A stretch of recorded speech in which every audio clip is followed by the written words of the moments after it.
Hello friends, it's Chrissy. I'm aware my lighting is terrible, but I just happened to look in my little YouTube content thing and say, ooh, what's my Vlogtober video for tomorrow, to realize that I hadn't recorded one.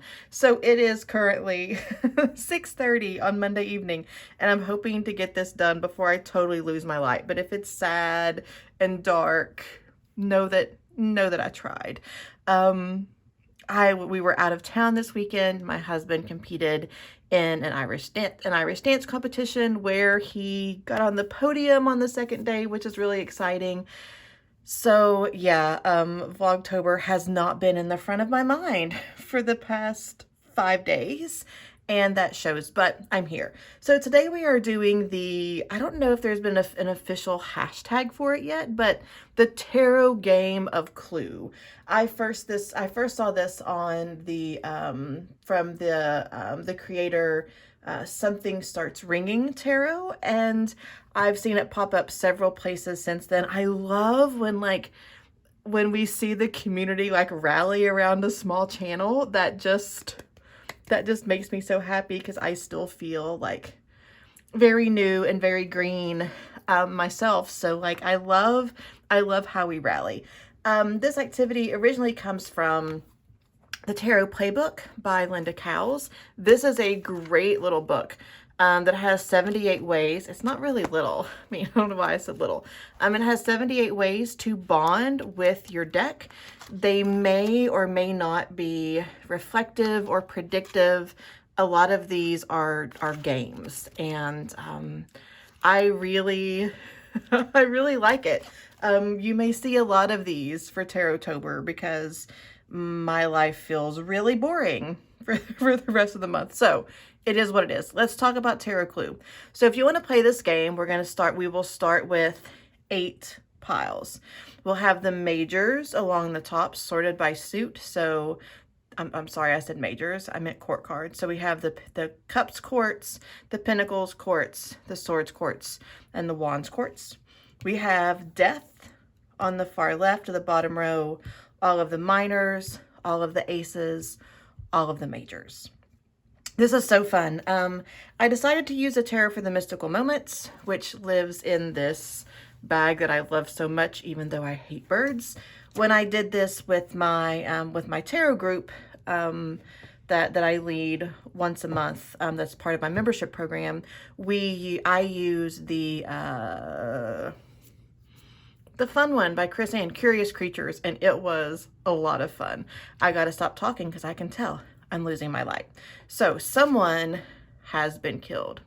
Over the course of this game, we will conduct our investigation, just like we do in a game of Clue. We will look at who has been killed, we will look at the murder weapon, we will look at the suspects, and then we will gather evidence.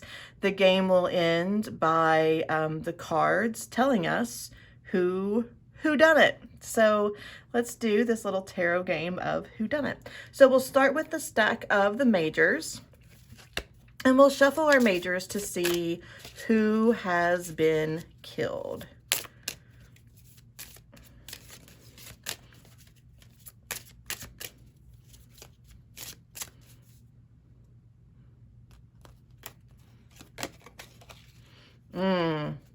The moon has been killed. So then we take our aces, and this tells us what the murder weapon was. We get the Ace of Cups, the major was poisoned, Pentacles was struck with a heavy object, Swords is stabbed, Wands is... I knew it until I started to say it.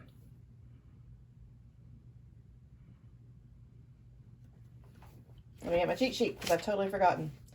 Oh, Wands is shot.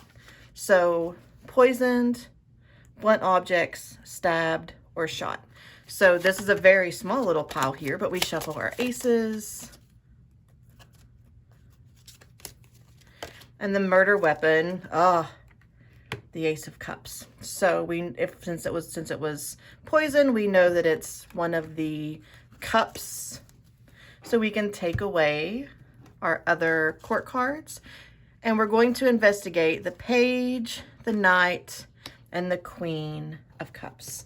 And the way that we do this, I'm going to put the Death over here and the Eight and the Moon over here. I hope this is in frame-ish enough. And then we will take our minors and do our investigation. We'll ask our questions, the interrogation. Let me reorder the Queen and the King so my brain doesn't get confused. And what I love about this game is we can use both the information that we get visually from the card and what we know about tarot. So you can play this game completely based on tarot knowledge, or you can play the game. This is such a good shuffle for such a big card. Or you can play this game based on simply the imagery of the cards that come up. I tend to prefer both. And really, how beautiful is this Death card? Just saying. So we're going to lay a minor out with each card. Probably doing, I would like to do 3 for each, but it'll honestly depend on how dark it gets in here in my office. The sun sets on the other side of my house, so this is the place that loses light quickest. I should have done this at my dining room table, but you know what? You live, you learn. So we'll start with the evidence, the questioning of the Page of Cups. Let me turn these over. We have the Ten of Swords. So there is a lot of, there's a lot of thoughts here. There's a lot of carrying, a lot of stabbing, a lot of prickly thoughts. This is concerning. For the Knight of Cups, for evidence, we have the Nine of Cups. And this we don't know here. This could go either way. This could be a sense of contentment, which would make our knight less likely for such a heinous act. Or this could be the lots of availability to poison. We'll let the next card kind of show us that, give us more information on that. So our first round of questioning with the Queen of Cups, we have the Six of Pentacles. And again, we have 2 cups here. So I see this as the Queen here. I feel like this Nine of Cups is access. The more that I move on, I'm like, the cup is significant here. But I see here the Six of Pentacles. It makes sense that there's one cup poisoned, 1 cup not, and having to keep those straight. This is concerning to me. So the Ten of Swords has a lot of emotional and logistical chatter. The Nine of Cups has access, but it looks like the Queen here has a plan, especially if there are cups in the pentacles. This is concerning. And then for the King, we have the Eight of Cups. So when I see this, it's almost like maybe the King was considering it, but went the other way. The back turned here feels a little less suspicious. So for the Page, we have a lot of chatter and noise in the brain. For the Knight, we have access to poison. For the Queen, we have a plan. And for the King, we have turned their back, wasn't there, maybe left early. This kind of feels like it might be an alibi. So just because I like to shuffle, I'm going to shuffle again for the second round of interrogation for our tarot WhoDunIt. We're going to start again with the Page. So questionable motives here. There was dislike for the Moon from the Page. Then we have the Six of Swords, which to me is kind of like the Eight of Cups here, turning away, chose to turn a blind eye. We see that here in this figure, anchored into reality, maybe. Maybe not so much with the page. Moving to the Knight, we have the Two of Wands.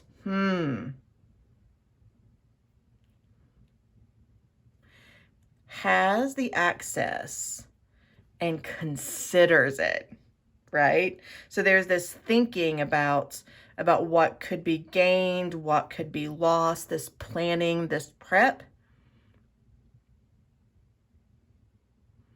The Knight's getting suspicious here. Moving to the Queen, who had the Two Cups. And we have the Six of Wands. It's so interesting how this whole line, is evasive, right? And here in the Six, we have the figure leading the bird to the nectar and the flower. This is, I think we're all evasive here, but I feel like this queen here had the plan and led someone to the nectar.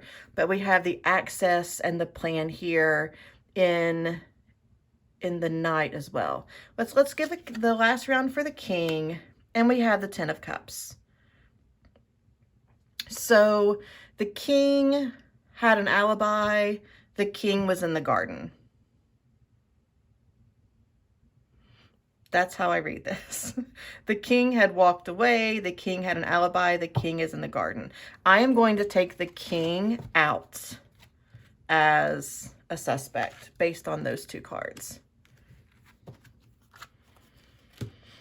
I still think we've got evasiveness going on with all three of these. So let's take one more card for the three. So for the page, we have the Seven of Wands.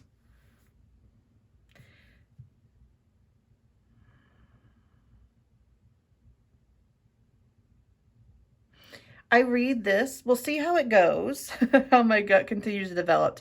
But my initial gut reaction to this is like willpower, strength, not following through. So had the thoughts, anchored into reality, did not follow through.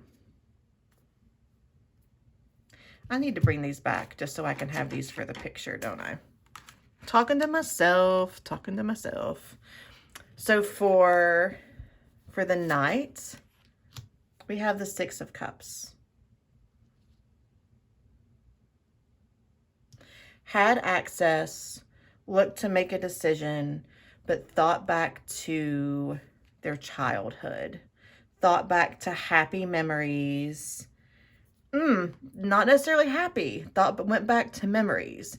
So I think this will determine if the Knight had a relationship with the moon, a strong historical relationship, that could play into this.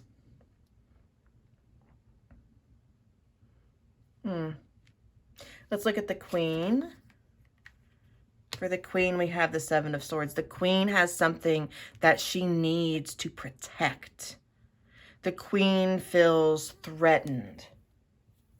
The Queen had a plan, the Queen had access and a plan. The Queen led the moon to the poison because she felt she needed to protect something. I'm going to go ahead and throw one out for the King just to make sure there's nothing. No, the King, it is not the King. I'm going to say a big fat no for the King. Had an alibi, was just there for the party. Was just there for the party. And then when things started feeling off, the King left and went and hung out in the garden. I don't think it is the Page. I think the Page here was able to, had the thoughts regrounded, was able to be strong and to not give in. Between the Knight and the Queen, I'm actually going to throw out one more card because I feel like the question, specifically, the question that I have for the Knight is, did you have a relationship with the moon throughout your life? So let's say that on a scale of 1 to 10, how long, 2 to 10 since the aces aren't in here, how long did you know the moon? That is my specific question for the page. On a scale of, this is the Knights. On the scale of 2 to 10, how long have you known the moon? Oh, and we have a 4. Okay, so there is a long-standing relationship here. So these thoughts of murderousness have been around for a long time, and so has the access, and they haven't necessarily acted on it. So thinking about then a 2 to 10 question for the Queen.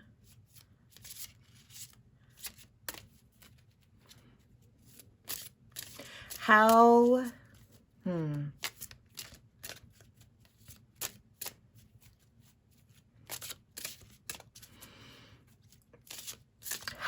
deep was your relationship with the moon?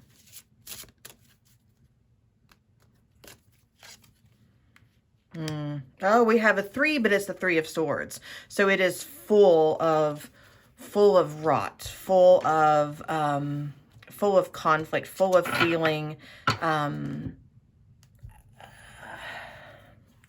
abandoned and threatened. I am going to predict that it was the Queen. So I'm just going to stack these up with the Queen being my prediction. So the final step in our little tarot whodunit game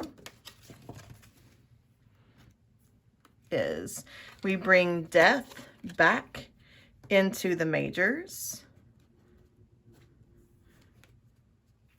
and then we deal the majors out to see where death lands. And whichever pile death lands in is the murderer. The stack doesn't feel deep enough, but I guess it is.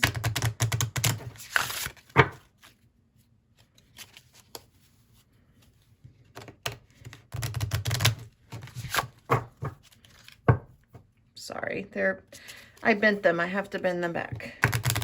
Ta-da!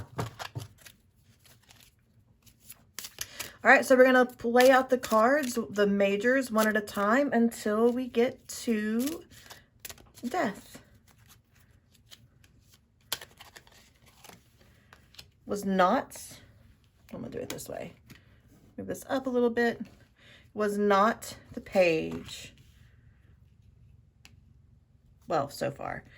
Not death, not death. Ha ha! The Queen of Cups. We have death. The Queen of Cups is the murderer. I was right. Yay.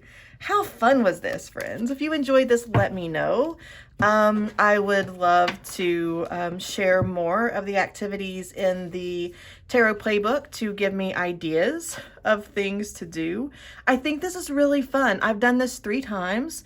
Like I said, once with my tarot group, once with the Dream Mountain Tarot, just to get to know it, and then this, and every time, all 3, I'm 3 for 3 with death landing on the suspect that I chose. And I think that's pretty cool. So I hope you enjoyed this game of Tarot Whodunit. Follow the tag, watch the other videos. I think it's really fun. And I will see you here tomorrow. Bye, friends.